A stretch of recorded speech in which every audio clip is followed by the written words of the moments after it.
Welcome to Jump Shots from the Goal Line. I am your host, Jonathan Dugan. I am joined this week by only Mr. John Henningsen. It's Baby Ben Crownover's big 3-0 this week. He's taking the week off, maybe more. Who knows? I don't know with Ben anymore. He's his own person, his own animal. So we'll see. But hey, we're back to the basics, back to the standard traditions that brought us all together. Just me and Henny. Henny, how you doing, man? How was your weekend? Good, man. I would say just kind of typical. It's nice this time of year as the weather cools off. You just got to enjoy it, get outside as much as you can. We had a lot of rain here though, so that made it kind of weird. And I was still fighting off sickness, so nothing great. I didn't realize Ben was just missing because he's having a man birthday. So that's freaking adorable. I'd be remiss if I, or almost wouldn't even consider myself my friend if I didn't make fun of the fact that he's taking time off for. For an adult man birthday. So that's hilarious. Congratulations, Ben. To be fair, I don't know if that's why he's not here tonight. He just said he couldn't do it, but we're gonna go ahead and make that assumption for sure. He's having a birthday party. I feel most comfortable thinking that he needs to feel pampered at the age of 30 and somehow needs to be swaddled, hugged, and held. But happy birthday, Benny boy. Yeah, I choose to believe that Ben is sitting in the corner by himself with like a kiddie table with definitely like the hat on and like a cupcake and just celebrating, Exactly. That's the fun way to look at it for sure. As men do. Big Ten football, that's hockey, right, and birthday parties. Yeah, exactly. Well, you're completely right, dude. Happy birthday, Ben, wherever the hell you are, whatever the hell you're doing. I guess it's more important than our podcast, which it probably is. So that's completely fine. That's good though, man. You sound like you're definitely feeling better. The weather, you're right, I like it when it rains in the desert though. It smells terrific. It's beautiful. Yeah. We definitely need it. I know that sounds so cliche, but it's always true. So yeah, dude, the weather was pretty awesome. So you're completely right. Me on the other hand. Yeah, let's say anything exciting in your world there? Yeah, my wife, her birthday was last Thursday. So I threw her a little surprise birthday party on Saturday. I know you couldn't make it because you were a little under the weather, but it was mission accomplished. She was surprised. It was fun. Had a lot to drink. We were doing shots of Slovakian plum brandy, so just know you missed out.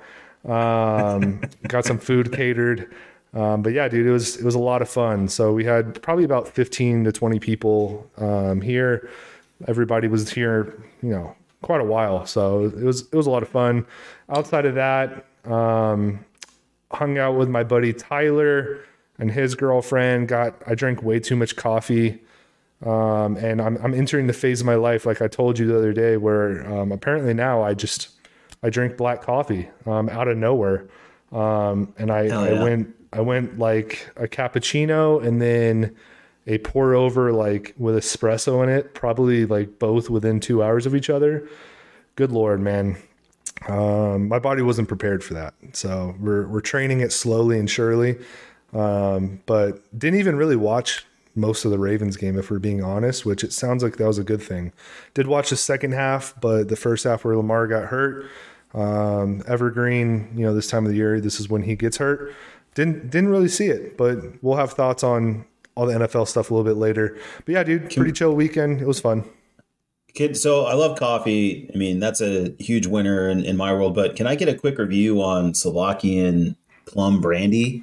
Yes, you can. So my buddy Tyler that I referenced, you've met him before. Good dude. Yeah, I love Tyler, by the way. Shout out. He's a great guy. Yeah, his girlfriend is from Slovakia. Her name also is Alex. Very sweet. Yeah, yep, she's a cool girl too. Very good person. She introduced me to this liquor. I guess it's very popular in Eastern Europe. And it is strong AF, dude. Like, definitely put some hair in your chest, but it does taste kind of like plums. And, I'm not 85 years old, but I appreciate the flavor that comes with a nice plum. And we had about half a bottle and I literally got everybody in the house to do a shot. And it was fun, dude. It was good. It's something different, right? I don't drink brandy elsewhere. Yeah, just unless it's I'm trying to reconcile plum and brandy like in my mind. That's why I'm like, however you can help me, understand what's happening there, because that is It Yeah, sounds those are like weird. two. Yeah, like I can kind of do plums and I can kind of do brandy, but the idea of bringing them together is pretty terrifying. I'm not going to lie to you. Yeah, like in any world, I would not drink brandy really, like ever. Like the only time I ever think of brandy is like when it's used in cooking. I'm just like, I'm not a pirate or an 1800s like, desperado. I don't even know if they drank brandy, but it sounded right. No, And like, I'm buying it. It's fine. yeah, and like plums, like again, I don't buy plums. I'm not in my 80s, and I probably would never buy anything plum flavored ever. But Alex was kind enough to turn me on to this stuff, and so I had half a bottle left over from last time they were here, and we decided to put it some use, dude. It was good. To be honest, it tastes more like a plum vodka, which makes sense. It's from Eastern Europe, right? Like Yeah, for sure it it's does. not Yeah. it's not overtly sweet. It's like it just has a nice little touch of plum. So yeah, shout out to Slovakia though. So yeah, because I know we got listeners out there. I Yes. think. This is probably a dumb question, but I'm just gonna I'm just gonna risk it all. Like so, Slovakia, Czechoslovakia, Hmm. same, different. Good question. Not a dumb question at all. From what I've gathered from her, so Slovakia and Czechoslovakia were one at one time. So Czechoslovakia is not a country anymore. You have the Czech Okay. Republic and you have Slovakia, which those were under Soviet rule at one point. And obviously now they are not. Slovakia is its own country, Czech Republic is its own country, but I'm sure they share many similarities, as well as I know they have a lot of similarities to like Hungary, Albania, all those kinds of Yeah. countries as well. Okay. From what I've been told, Slovakia and Hungary hate each other too, which was funny because I also had my buddy Alex Torok at the house, and he's Hungarian, and they got along swimmingly. So we Of are course. making progress as a world. Yeah, he's such a sweet guy. Of course, yeah, and she's great. Yeah, this all makes sense. We're all so much closer than we really think, and Yeah. I think this all ties into Ben's world rankings as it comes to who is mid in the hockey world rankings. Because there is Slovakia. That I almost asked the question last week. I was like, I can't continue to let this pass. I must educate myself. Tell me Yeah. about the Slovakias. Dude, Slovakia, that because for our audience, obviously Henny brought up the fact that the US sounded kind of mid in hockey, and Ben was, vehemently arguing against him, saying that they are in fact not. They're probably about second or third best, which is mid in our eyes anyway.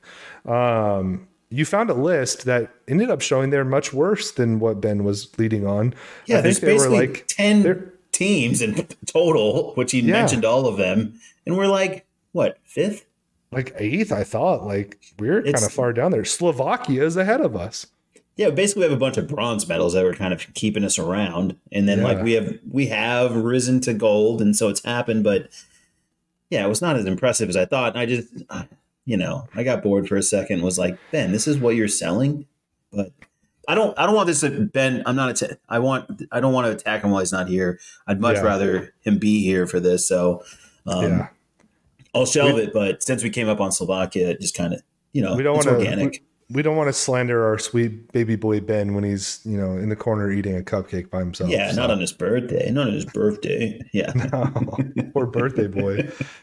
But yeah, dude, it was cool though. I also had some 151 Puerto Rican rum, which was also just we're combining cultures at this point, and Yeah, they you're bringing people together over there. I like it. yeah, they were getting along too. Let me tell you, if you put a Puerto Rican and a Slovakian in a room together, I can confirm that they will get along, at least if we go off alcohol consumption. So we had a good night Saturday. We'll put it that way. We had a very good night. Love to hear it. Love to hear it. Yeah, dude. Other than that, Saturday morning was the last game for the U.S. men's soccer team. They did get beat pretty convincingly by the Netherlands, by Holland. They just looked a little disjointed. Netherlands definitely looked like they've been playing together for a lot longer. They definitely look like they had more players that play in big time leagues consistently. They just looked better coached, right? I don't know. Did you watch the game, honey? Yeah. It just felt like it was one of those things where that's the thing is I don't really have to understand, soccer to understand that we felt very toyed with in that game. I mean, We it was looked very young. clear to me that the Netherlands was very comfortable sitting in the positions that they were. They were very comfortable moving to a counter strike, taking Yep. all three. I don't know what the ultimate shots on goal ended up being, or even total shots that Netherlands took, but it felt like every time they took a shot, it went into the net, and I was like, "Oh, that's what it's supposed to look like. This makes Yeah. sense." And it's kind of like the opposite of the complaint that I have when I'm like watching the U.S. and I'm like, "Can we just not like?" If we're by the goal, like why can't we just put it like on net at least, and Netherlands did that time and time again. So it seemed very clear to me who was world class, and that we were just a step behind. Doesn't mean that we were terrible. We didn't look like embarrassingly bad on the field, in my opinion, but you could see that they could sit very comfortably tactically in a position that they were comfortable to counter. And every time they were going to counter, they were going to make us pay. So it's just, I'm trying to think of like what the equivalent is in a college football game or something but maybe I'll come back to it and maybe you have a better analogy to explain it. But that's kind of what I was seeing. There was an ease with which Netherlands played relative to what the U.S. was putting out there.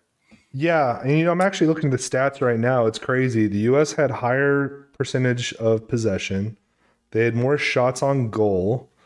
More shots and shots on goal. The Netherlands had more saves, which means we're putting it on goal, right? Netherlands had twice as many fouls as us.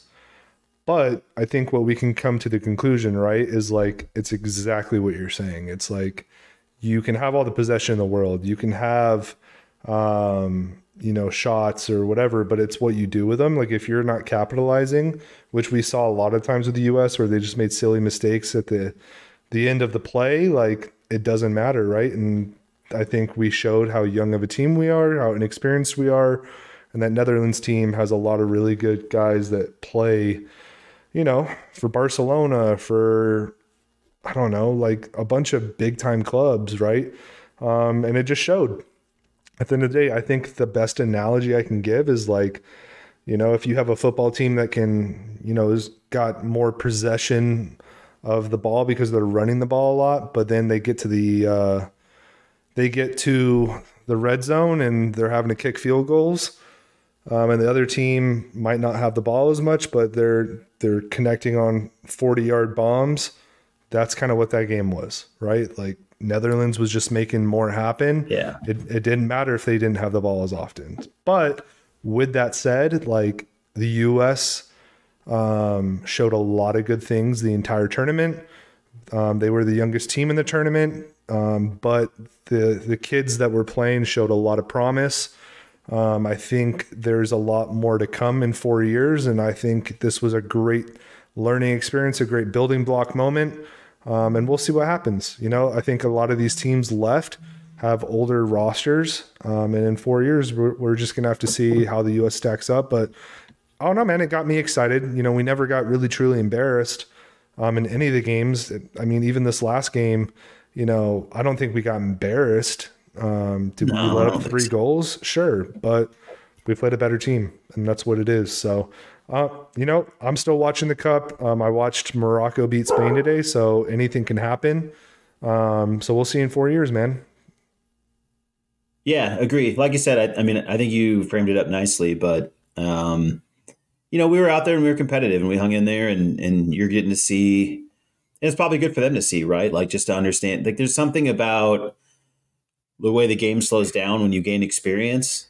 And that's just really what it looked like for Netherlands, right? The poise seemed at a different level and that sort of thing. And I think you're speaking to it in terms of playing in the Premier League and some of the other higher level leagues where you're just going to see higher level competition time and time again. And, when you make that transition, whether it's a D2 school to a D1 school or whatever that might look like, it just takes a minute for you to like catch up to that speed. And shoot, even if you're, bouncing from court to court in a rec league, what that's like when you jump up to a higher level court or whatever. It takes you a second to be like, oh, this is the pace we're playing at today if we're just hooping or whatever.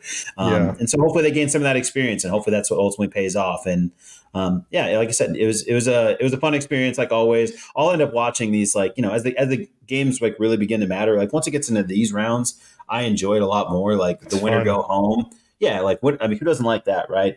NCAA tournament, that's why you love it. Like, Yeah, if it's win or go home in almost any sport, I'm probably going to be inclined to be interested. And if you slap, a country flag on top of it, like I'm probably twice as interested. So I'll continue to watch and be interested. And obviously Brazil was putting on a show. I watched some of that.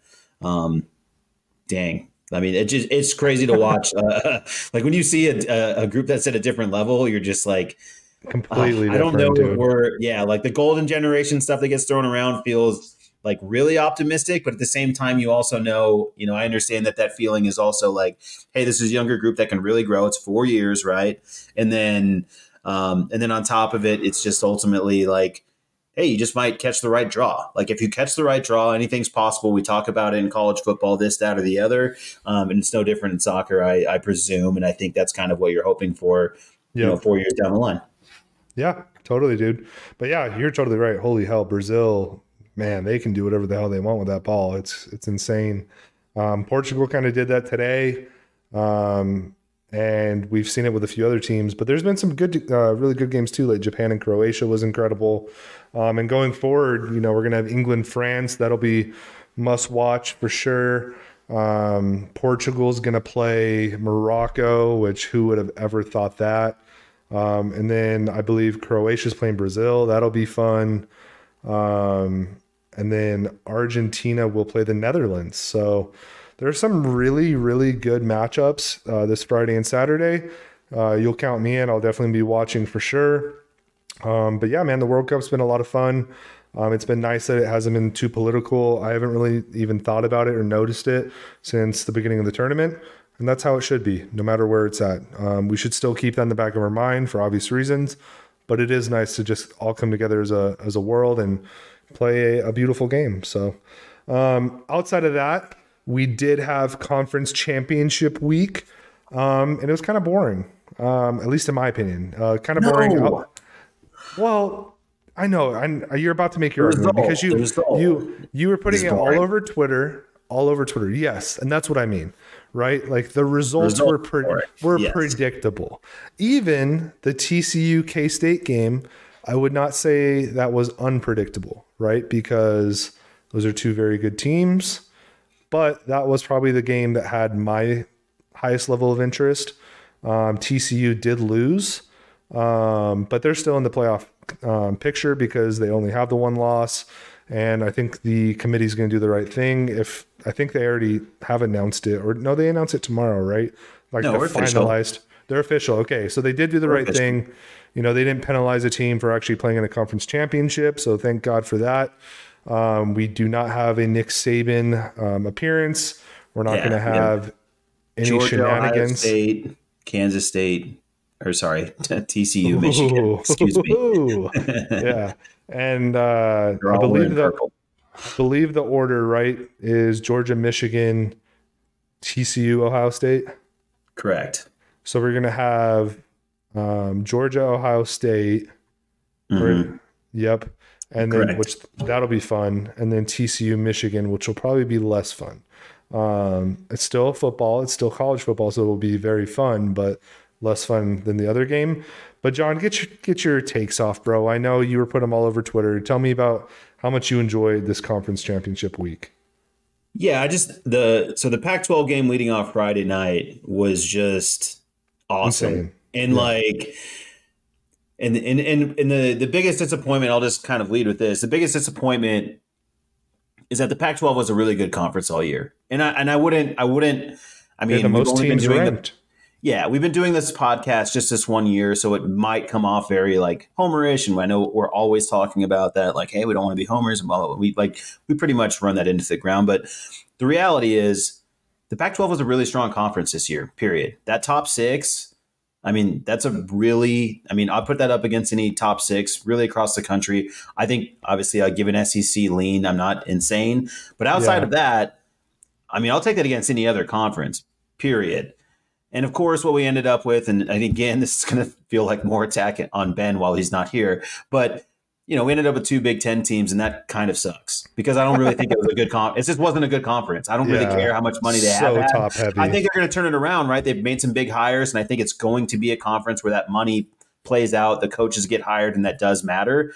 But the reality is this year, it's not a good conference. It's just not. If Penn State's the third best team and the only fight that Ohio State and Michigan got was Penn State, I mean, Ben, we love you, but sorry, that's really not that interesting. That's the only interesting game that they played all year outside of playing each other, right? So it was not a strong conference, so it sucks that the Pac-12 is being left out.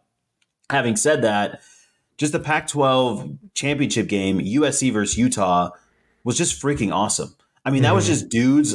I mean, you know, you have Caleb Williams like fighting for a Heisman, but also fighting for his team to get in the playoffs, getting banged up, nicked up, absolutely one-footed, slinging the ball, like just making play after play after play. And I don't care what level you're talking about, that guy can sling the rock. Like he was just absolutely throwing incredible passes off of 1 foot the entire night. Meanwhile, you have Utah, who's absolutely determined to just absolutely dictate and impose their will. And by God, did they? They absolutely smashed USC. I mean, when they hit, then the crazy part is, then the USC gets the biggest hit on Cam Rising, which was worth the entire weekend to watch his head fall off. You're like, oh my God, they took his head off. I think he's dead. But he gets up and he smiles, right? I mean, that was just a beautiful, physical, talented, high-level football game throughout the entire competition.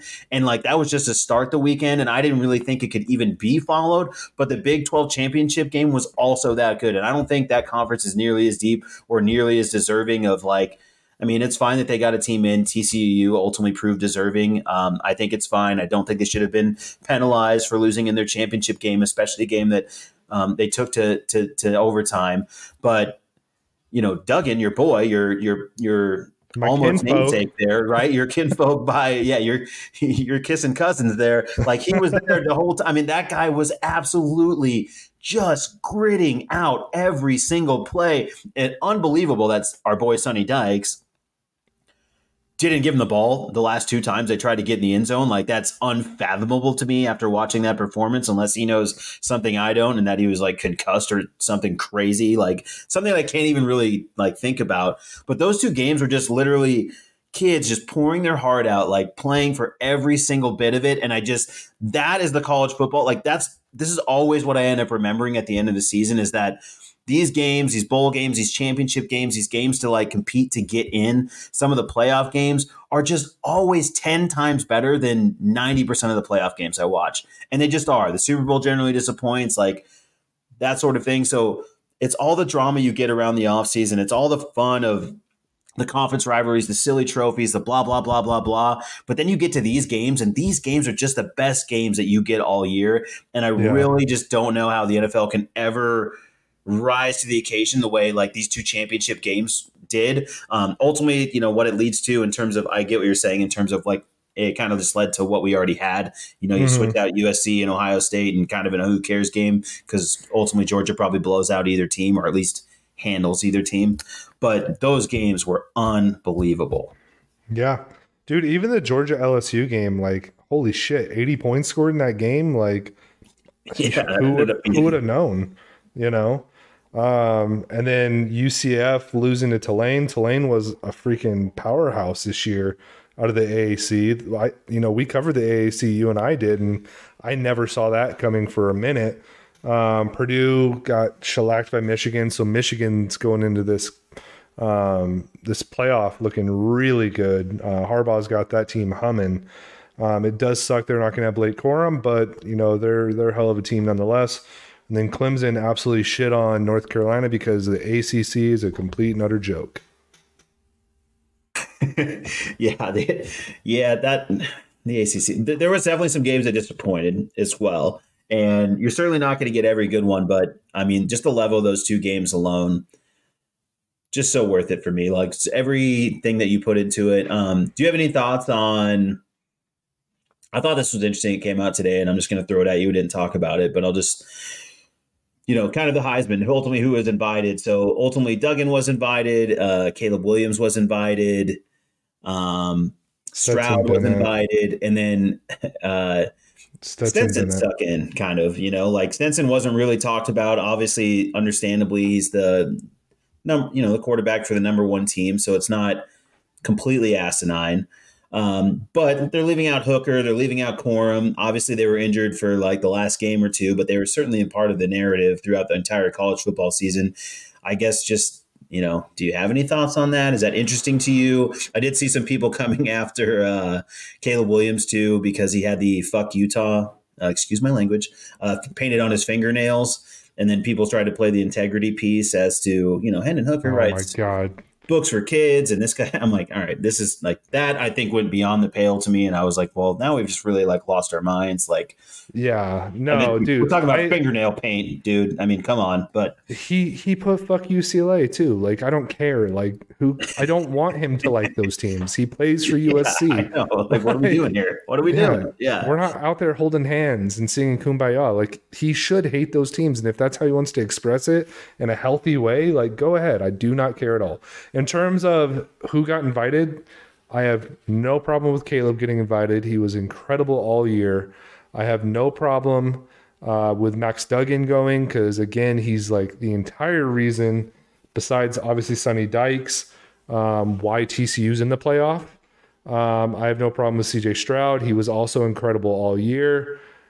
Honestly, the only player that I have a problem with would be Bennett. And I'm not trying to discount Bennett. All right. Stetson Bennett's a decent to good NFL or NCAA quarterback. I don't think he does anything particularly outstanding.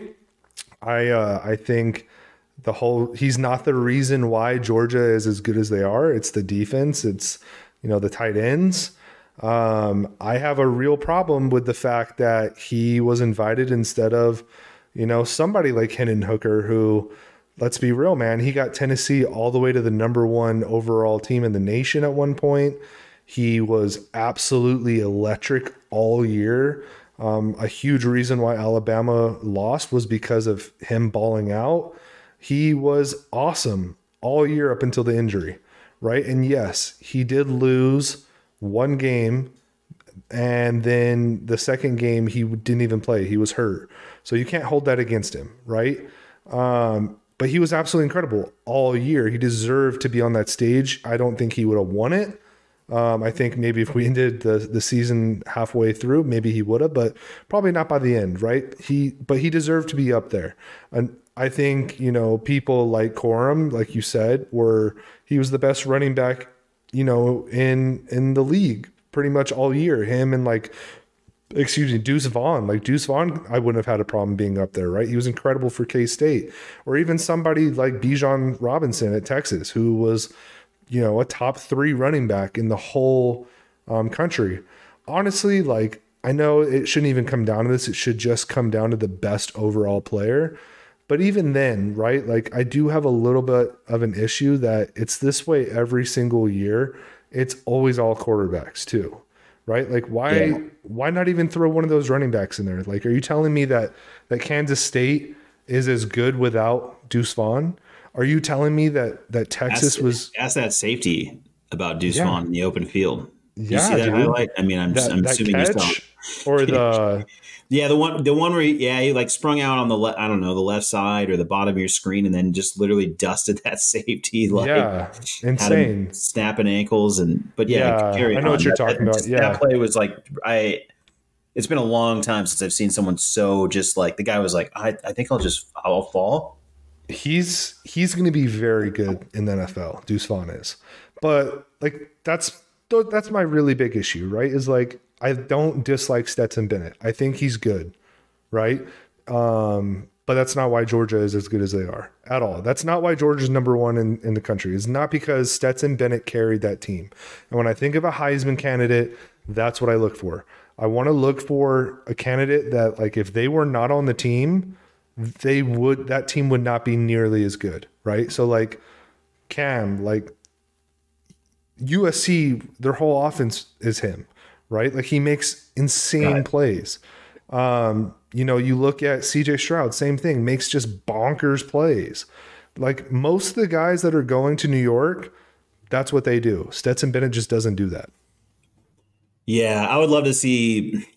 I mean, I guess the other thing that's weird about the Heisman too is only one guy's going to walk away with it. And honestly, after having watched this weekend, I was pretty pro Caleb Williams, and not much like really moved me off of that in terms of the Heisman. But I'll also say that, I mean, that performance by Duggan was just absolutely ridiculous. And if you gave it to him, like, I wouldn't be offended. I would say my only really complaint about it is just that, like, I mean, one, yeah, we probably didn't need Stetson there. But then two, like, if you're going to invite 3, 4, 5, who cares if you invite 6 guys to have this dinner and just get their shine, right? Like, Hooker was a huge part of the college football story and season. Corum was a huge part of the college football story and season. So, like, just bring them. Like, you can't give 6 guys the trophy, but you can certainly tell 6 guys stories. And, like, if that's probably something we learned from the Te'o thing, right? Like, to see that story and to see the other guys up there, like, it's cool to learn all of their stories because they all certainly impacted the 2022, 2023, like, NCAA football season. And, like, they're a huge part of it. And to tell the story without pretending like Tennessee didn't matter is kind of silly. And to tell it without saying Blake Corum, wasn't a huge part of Michigan's success seems kind of ridiculous. So, if Stetson's going to be there, then just invite the other guys along with, and only one guy leaves with the Heisman, and that's never going to change. So that's just kind of where I land on it. Yeah, and I completely agree with you. With that said, Georgia fans, please don't be mad at us. We're not saying we don't like Stetson. He's fine. He won a championship for y'all on the back of an incredible defense. Probably going to do that again this year. But at the end of the day, nobody can say that he's better than anybody else that's going. He's not better than Hendon Hooker. He's not better than Blake Corum. He's not better than Bijan Robinson. And if you guys had any of those 7 or 8 guys instead of Stetson, you would be like, you're already unstoppable. You'd be even more unstoppable. So I think we can all agree to that, but not to take away from Stetson. He's, obviously a Bulldog for life, whatever, go Dogs, whatever the hell will make you guys happy.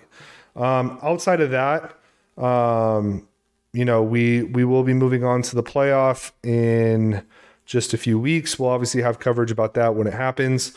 Moving on from college football, though, we do want to highlight a little bit about the NBA.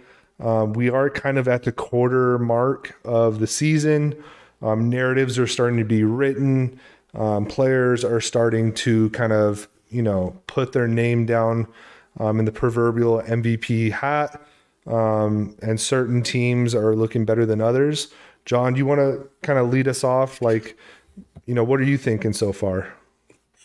Yeah, so I just figured we could, kind of run through maybe like your top 3 candidates, and if they end up mirroring some of mine, then maybe we can talk about some other guys. But just kind of wanted to talk about, I mean, I think when we started this podcast, right, we were starting in like an NBA time, so we started talking about, just like what an awesome league this is right now, because there's literally a million guys, right? If we actually went through the exercise of naming like first team all NBA and got to that third team, like, it gets ridiculous. Like, you're considering leaving guys like Dame off of the list.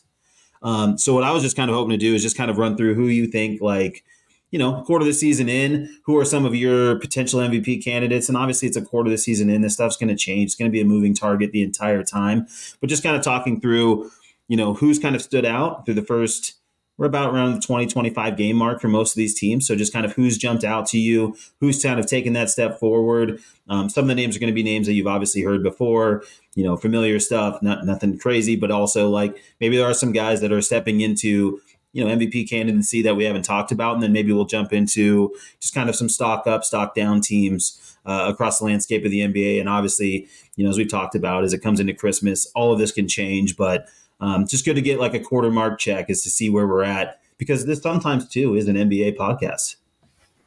Yeah, dude, totally. And sorry if you hear my dog in the background drinking water. It sounds like a fucking babbling brook back here. It's insane. It's relaxing. It's like the Colorado River. Jesus. Anyway, cool. So how about this? I'll start off. We can do MVPs, like potential, like who's looking like an MVP. I'll do one. You do one. We'll do 3 of them.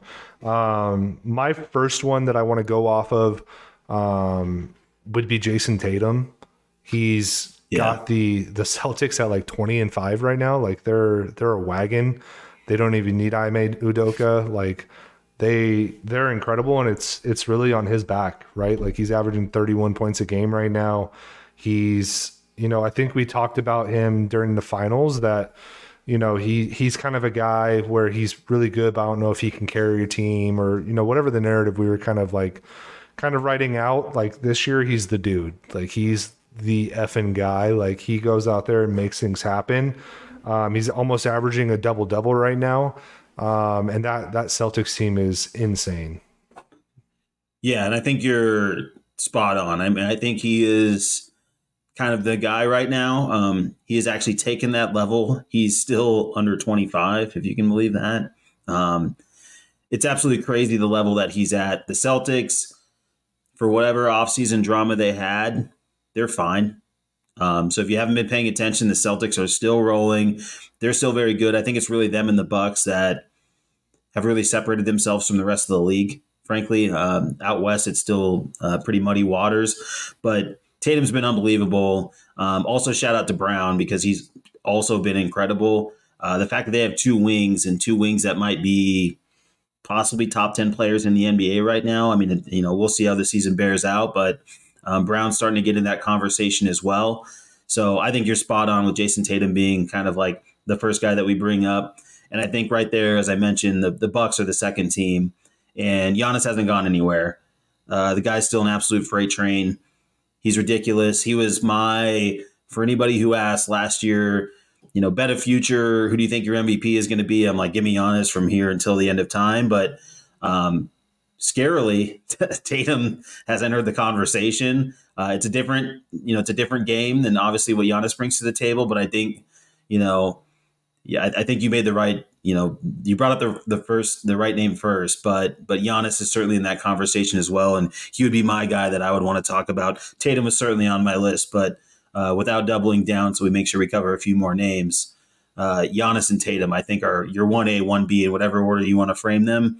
And the only thing you can detract from Tatum at all is just if you're saying that Brown might be his equal in some ways, which I don't think he's quite there, but he's not far behind. Yeah, dude, Giannis is a great pick. I mean, the dude, there's just nobody like him in the league. There's been nobody ever like him to come through the league. He's absolutely dominant. The Bucks are as good as they've ever been, which is crazy because they won the championship a couple of years ago. That team is rocking and rolling, and they don't even have Chris Middleton, and it's not even noticeable because Giannis is that good. My number 2, no surprise here, is going to be Devin Booker. I'm not trying to be a homer, to be honest with you. It's just he's been that good. Last week he had a 40-something point game and a 50-something point game, and he's doing all of this without Chris Paul. He's doing all of this without Cam Johnson, doing all of this without Jay Crowder. Night in and night out, it's really just been him and Ayton. And, I think that might be the only reason why he's not ranked higher for me is because Ayton has been actually pretty damn good in this little stretch run. But Devin Booker's been absolutely insane. Like, he goes out there every night. His field goal percentage is excellent. He's averaging 29 points a game, which is like a career high. He just makes winning plays. Didn't look good last night against the Mavericks, but that just seems to be the team that has the Suns' number for some reason. But he's willing this team night in and night out. And the Suns, even with all their injuries, are still, top 3 in the West. So absolutely should be an MVP candidate. Number 2 on my list. Yeah, I had him as number 3 behind just Tatum and Giannis. And so I'm just going to honestly just double down and say, yeah, if you're missing the fact that Chris Paul is not around and that Cam Johnson's out and that this guy is still out there absolutely just cutting up defenses while they run the offense basically entirely through him. He's initiating offense. Campaign's been he's been solid and he's helped them out. But I mean, really, this is Devin Booker's team. Like, make no bones about it. It's not Chris Paul's team. And, Chris Paul got a lot of credit when they first started winning when he came over, and not saying that it wasn't deserved, but Devin Booker is that dude. I mean, like, he has taken leaps and bounds. Him and Tatum together, kind of like feeling the same age, similar ages, similar time frame, are taking giant steps in this league. And yeah, it's weird how that Dallas Suns thing is flipped because the Suns really had owned Dallas. But Dallas really does a good job of, because they played them in that playoff series, they know how to take it out of Booker's hands. And then it's really up to the others. So it'll be big for the Suns to get some other pieces around Devin because you would hate to waste this prime a la, I don't know, a Justin Herbert or something like that. You'd hate to just waste something like that because he is absolutely rolling right now. So I'm going to have to go kind of like a little deeper into my list because we're clearly simpatico here across the board. Yeah, it's wild. Yeah, it's crazy. So I will give, and I'll do this against everything that I believe in my heart. Oh, here I we go, will give Luca. Luca. Yeah, I'll give Luca some run because the numbers he's putting up are crazy. He does. There is like some crazy stats out there where he actually has the ball in his hands like 10 minutes of a basketball game. It's only 48 minutes in a basketball game, and he's literally holding it that entire time. I think ultimately he's not going to be unless they go on a crazy like the run. They could go on a run and everything could change. But the reason I can't see him winning MVP is because he's so ball dominant, and I think NBA voters still feel the sting of giving it to Russell Westbrook and seeing what he's become. Yeah. And usage rates are what they are. You're going to compile stats. You're going to pile things up. But the guy just holds the ball. You don't have to watch Dallas to know what's going on. It's simple. It's Luka ball. They slow it down. He holds the ball. He makes every decision in the game. And he is very good. I mean, he's incredible. He's an incredible talent. I'm never going to take that away from him. He's an incredible talent. It's just not my cup of tea, but he does deserve some run. But I do think he's behind those three guys for sure, and maybe a couple others that we may bring up. Does it matter to you that the team is only 12-11? Yeah, it does, and it should. I mean, like that's the thing. Like that's what's nice about Booker is like they're first in the West, and you can cut that however you want. But they're first in the West, and the Luka Mavs are around 500, and that's the Christian Wood thing hasn't proven to be. He's not a 2 or 3 guy. I mean, he's a nice piece. He's a talented guy too. It's another talent, but what Dallas feels like is a collection of talent, except for when they play defense. When they commit on the defensive end, they are very good defensively at times, and Jason Kidd does seem to have that part of it dialed in. So they're still a very interesting team, but yeah, in terms of like MVP voting, why are you going to give it to a potential 7-8 seed or, at least as it stands at the quarter point. And the guy that just really dominates the ball. So of course he's going to compile stats. Yeah, exactly. Cool. My last pick, and maybe you'll clean this up a little bit, but I wanted to go Jokic, and this is tough for me because he's almost averaging a triple double.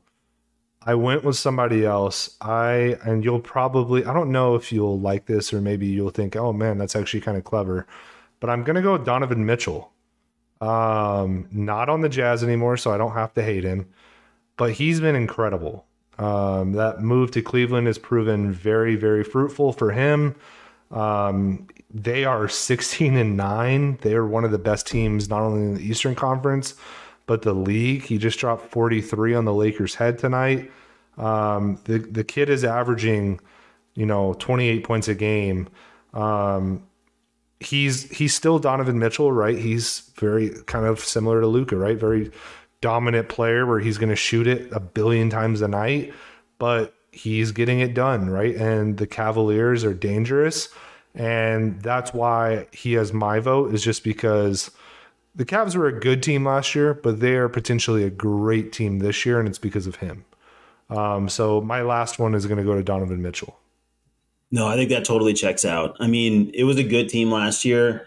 They become a formidable problem in the league, and it's because of Donovan Mitchell. And I think you're spot on. And his early season run was ridiculous. He's kind of chilled out a little all bit. All these guys go on runs where it's like, oh, he's chilled out now. He's only scoring 25 a night or whatever. Like these guys are all ridiculous. That's the thing. The league is stupid right now. Like try picking your first 5 and then, try doing your second 5. And like, if you do those, it's ridiculous. So no, I think it's a great pick. The Cavs have been playing great ball, and he's obviously been a huge difference maker for him. So I think it's awesome. And then I think for rounding it out, then I think you go to, kind of your old standbys of whether it's Jokic, or if you watch what teams do to get the ball out of Kevin Durant's hands and how he handles it and still puts up incredibly efficient numbers, which is what Booker is starting to do. Like, that's what's scary about what, what guys like Booker do now is like, you can take the ball out of their hands and they're still going to be incredibly efficient.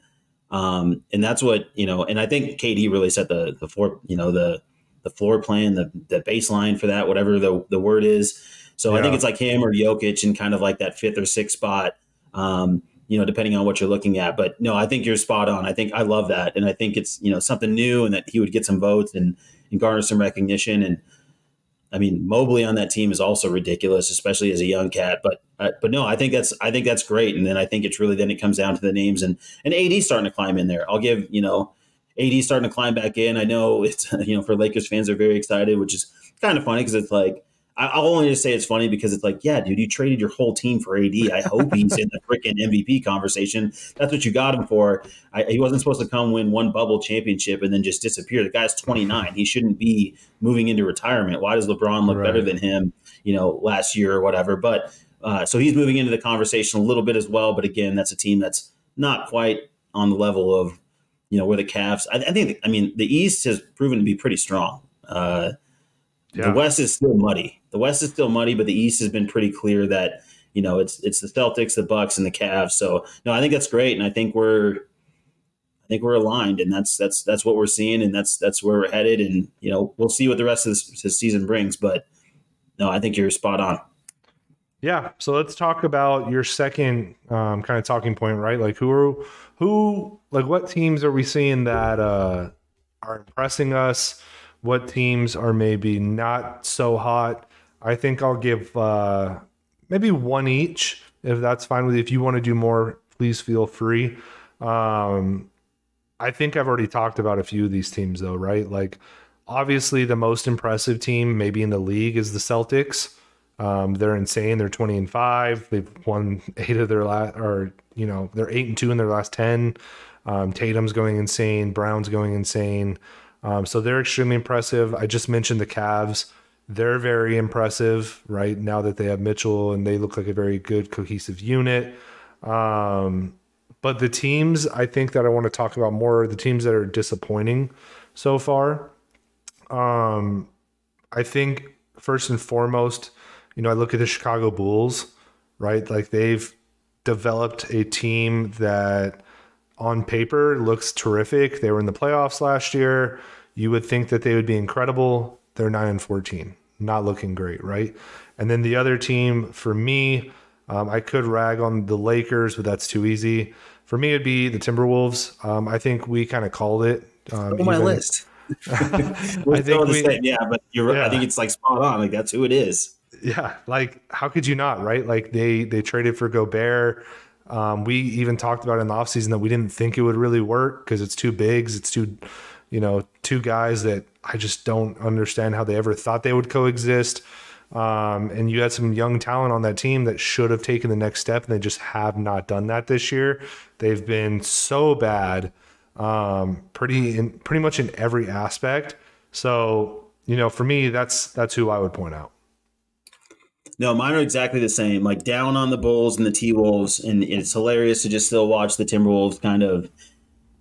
They just clog the lane for Anthony Edwards with this roster, and they're just all they're doing is limiting their potential greatness with a guy who stands up like a volleyball setter or something, or like a blocker in the middle of the lane, like, hey, give me the ball. And they're like, no, but we've seen you, fam. Like we're good.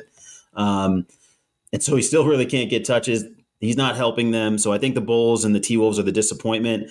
And I'll just mention a couple teams on the up. I mean, Utah, I know we talked about it earlier, and I think ultimately this will fall off, and they may ultimately decide that they want to play for the lottery, like given the pieces that they have. But, Laurie's, 22-8, shooting 52% from the field. He's really stepped up and really, developed as a player coming off of, Euroball, Eurobasket, whatever they call it.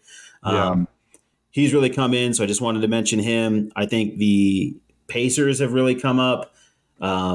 Obviously, with Halliburton, who's probably like a thorn in our side. Every time we see him do great things, it's always somewhat torturous. But really happy to see, obviously, Mathurin playing well. And then the Kings. The Kings have really stepped up. Yes. Something about Sabonis has unlocked, what De'Aaron Fox can be. Sabonis just seems to be kind of like that secondary playmaker, like comfortable to catch the ball in the high post, but also get out of the way and spread the floor a little bit, stand in the corner, stand in the perimeter, and shoot some threes just to give Fox room. So they've also been really interesting. And then one other team that's just been interesting is like the Hawks. They're in the 4th seed in the East, and they're hanging around, but obviously they have problems. It seems like, I don't know, they just can't figure it out with Trey. Like Trey always seems like a malcontent. That's weird. It's weird that they also, who's the name of the kid? I'm forgetting now. The other guard that they added from San Antonio. DeJounte Murray.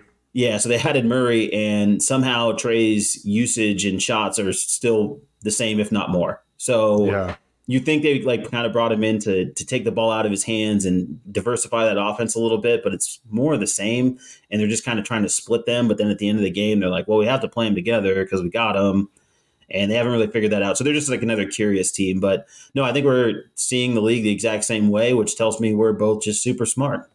It also tells me that we run a podcast together. So, yeah, I mean, I just like it's funny we didn't talk about it. And I'm like, man, this is the exact same. I'm like, I guess we have the exact same list, but it makes sense because if you're watching the league, I mean, I think that's probably what you're seeing, and it's really hard to divert from that. I mean, that's the reality of what's going on. Yeah, absolutely, man. Well, I think that's pretty much the NBA for us, right? I don't think there's a whole lot of hot stove rumors to talk about at this point of the year. We're still kind of sitting on our hands in the meantime. I know that once December 15th comes up, things will change because guys that were signed in the offseason can be traded. So we'll probably start seeing some things heating up. Outside of that, I think we've covered pretty much everything for the hoops world. Let's move on to NFL. We did not cover this last week, so I do want to kind of jump in a little bit into that. Similar discussion as we did with NBA, but just a little bit further along. The NFL, we're pretty much at like the 75% mark, I would say, of the season. We really basically only have the next 4 weeks. And by this point, we definitely have an idea of who's real, who's not, who the MVP candidates are, who's the players that haven't really done what we anticipated them to do. And we even have a few storylines, right? So John, like who for you so far looks to be like a Super Bowl contender, and who's some teams that maybe aren't going to get the job done? Yeah, I think for contenders, I mean, if you're talking about the NFC, the Cowboys have really stepped up. I think it's really hard to ignore them if they ultimately, there's whispers about OBJ. If they do ultimately add him, I mean, they become, what does he have in the tank? I don't know, but they're already a 9-3 team. They look very formidable. They can run the ball. The defense with Micah, as well documented on this podcast, is balling. They can run the ball. They can throw the ball. They can do it all. Hurts had a huge weekend for the Eagles. They've taken a step. If there's any doubts, just because they lost a game and struggled in another, they've continued to press on. Hurts throwing the ball all over the field. 2 weapons, with Devontae Smith and A.J. Brown. So that team looks super formidable. So those are the 2 teams in the NFC that really jump out to me. The Niners obviously were in that conversation, but the Jimmy G piece is weird. I mean, I'm excited for Brock Purdy. He's a Phoenix kid, so I'm happy to see him get some run, but I think it'll be interesting to see, what that ultimately proves out to be. He's going to have to show us more than in 1 week scenario, ultimately what's there. And then I think in the AFC, it's still Chiefs Bills. I don't see how it's really anything much different in terms of the top. Are you seeing anyone else out there that you think should be in the discussion? I mean, Bengals. How could I forget the Bengals? The Bengals, obviously. Yeah, I was like, the Bengals, obviously. I mean, Joe Cool, man. I mean, I know that's, dude, they're on fire the last few weeks. Yeah, it's just his confidence. Just, I mean, if it doesn't infect the team, it infects the TV. I mean, I'm watching him and I'm like, oh, I trust this guy. So, I mean, I think those are the 6 teams that really stand out above the rest. And I don't know if there's anybody else you want to add to that, or anything commentary you want to add to it. But those are the teams that really stand out that I'm like, these are the teams that are problems. And ultimately, if it doesn't come out of that 6, I'd be pretty surprised. Yeah, no, I completely agree with you, right? I think those are definitely the heavy hitters. It pains me to say that about the Bengals because the Ravens currently are first in the AFC North, but we'll get to that in a minute.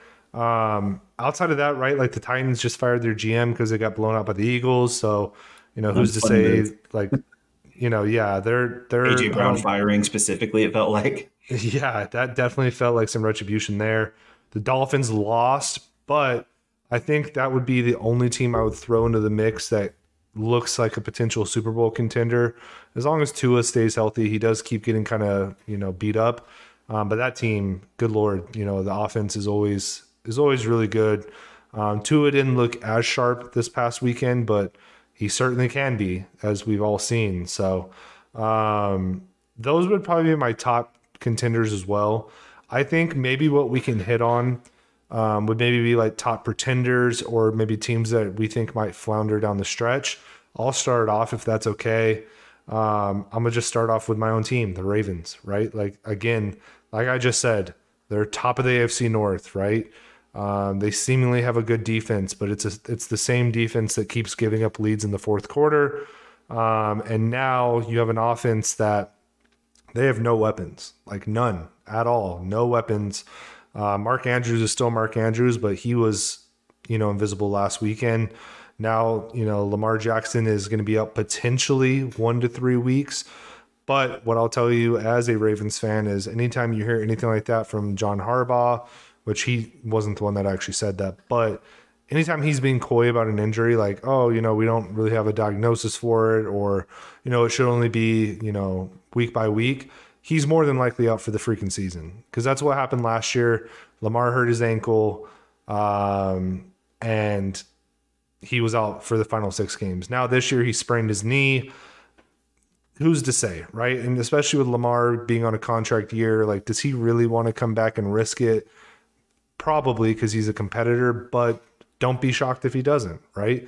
That team is a complete mess. The coaching staff looks like it's on its way out. Greg Roman could be on his way to Stanford to replace David Shaw. It's just kind of a nightmare scenario. And now you have the Bengals coming back to life. They look incredible, like we just highlighted. So that's my first kind of like fraud team in the NFL. I know you have another one too, right, John? Yeah, I mean the Chargers are also frauds. I mean, they're I mean, just to be clear, like this is a team that's just so poorly coached. How you can come out with Justin Herbert and basically be 100% inept in every third quarter in the entire season is unfathomable. And we know the injury stuff, whatever. But again, we've talked about this. Every team deals with that. They're not a threat. I think the Jets are also pretenders. I mean, like, so whoever makes it in that Jets, Patriots, Chargers group, consider them a non-threat. I mean, they're really, if they surprise you for one game, great, but ultimately they're not going to make a deep run. So I think in the AFC, those are the three teams that are hanging in there. And two of those teams are flawed from the quarterback position, and the other team is hindered by coaching. And the Chargers defense is like one of the worst defenses run by a defensive coach, like maybe ever. They're just terrible. They can't figure it out on offense.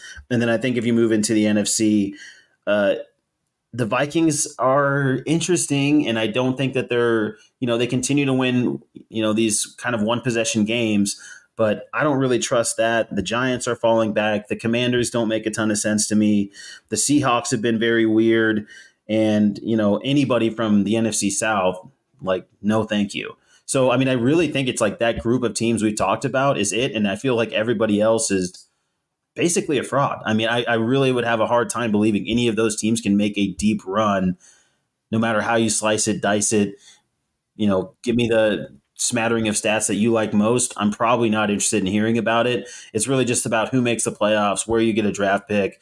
Do you gain some experience from that? But these other teams are just the cream has risen to the top. It's that time of year, and it could change over the next month. It will become more physical football as we see some weather, although domes have taken a lot of that out. I think pretty much what we hit on initially, like you said, maybe throwing in the Dolphins, but beyond that, I think we're really stretching to find a team that can really compete.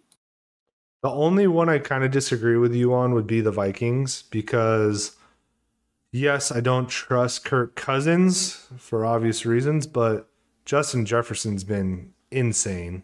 They still have Dalvin Cook. He's not quite the Dalvin Cook he was 2 years ago, but he's still Dalvin Cook. That defense has been awesome. Zadarius Smith coming on with Danielle Hunter has been such a coup for them. And I think they have a much more cohesive unit coaching this team, and they are 10-2, right? I Yeah. know it's easy to say, well, hey, they got blown out by the Eagles. You know, they got blown out by who was the other team? The Cowboys. Yeah. But they're still 10-2 with Kirk Cousins playing pretty well.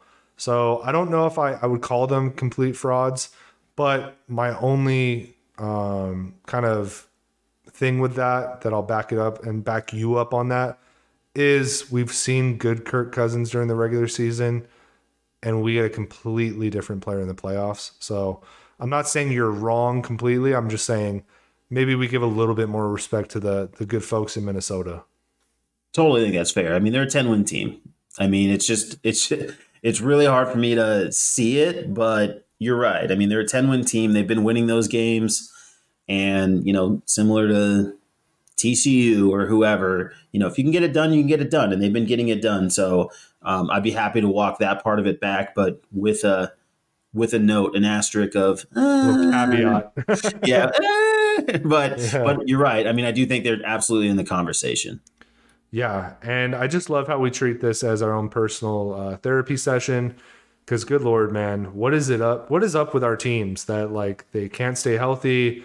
They have very odd coaching decisions. Mine on offense, yours also kind of on offense, and we have all this talent, and we just don't do jack shit with it. So I don't know, man. I feel you, and I'm just glad we got to talk it out.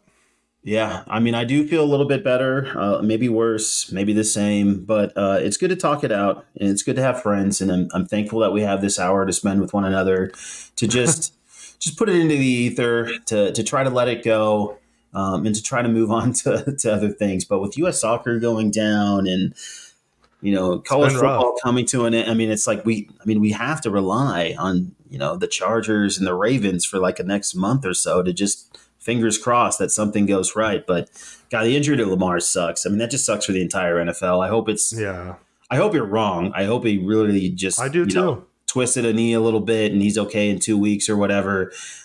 It was interesting that they did find a way to still win that game. Shout out Russ. But God, I mean, which yeah. is still, I mean, that continues to just be a ridiculous. Something could change with that, like over the course of the next couple of years or the life of that contract, but that still just seems like the worst offseason decision Ever. bar none. Yeah, I mean, it's like it's I have no more words for it. It's crazy how far he has fallen and taken down what is normally a pretty good franchise with him.